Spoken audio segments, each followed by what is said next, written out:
আসসালামু আলাইকুম রহমতুল্লাহ। আশা করি সবাই ভালো আছেন, আমিও ভালো আছি। আজ দুপুরের রান্না হচ্ছে মুসুরির ডাল দিয়ে লতি আর হচ্ছে গরুর মাংস, চিতই পিঠা। তো আমরা লতিগুলি প্রথমে ভালো করে ধুয়ে নিয়েছি। মুসুরির ডাল আর লতি সাথে লেবু পাতাও দিয়ে রান্না হচ্ছে।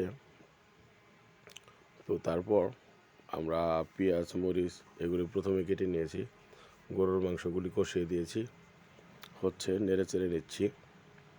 দেখুন, যেখানে যা লাগে হলুদ পেঁয়াজ মরিচ সব কিছু একসাথে দিয়ে বসিয়ে দিয়েছি। সেই ফাঁকে আমি আমার এলাকাটা একটু পরিদর্শন করে আপনাদের দেখাচ্ছি। দেখুন, আমার বাড়ির সামনের রাস্তা, ছোট ছোট কাঁঠাল গাছে কাঁঠাল কত সুন্দরভাবে ঝুলে আছে, দেখতে অনেক চমৎকার লাগছে। আর নিচে অনেক পাতা শুকিয়ে মচমচে হয়ে আছে। আবার বাসায় আসলাম, চিতই পিঠা হচ্ছে। দেখুন কি সুন্দর ফুলকো ফুলকো হয়ে আছে, ফুলে ফেপে যেন ফেটে যাবে এমন ভাব পিঠাগুলির। কি সুন্দর উঠতেছে।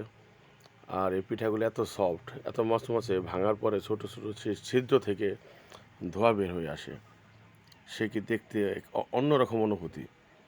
গরম গরম গরুর মাংস আর চিতই পিঠা, সেটার টেস্ট অন্যরকম, সেই লেভেলের। তো দেখুন, আমরা কতগুলো উঠিয়ে নিলাম, আবার নতুন করে দেব সেই আলতো হাতে ছোট ছোট করে। আবার আমরা দিয়ে দিচ্ছি।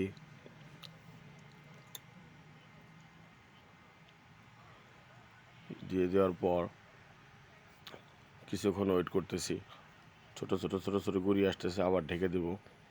আমরা ফুলের পিঠেও ডিমের পিঠেও বানিয়েছিলাম, দেখুন।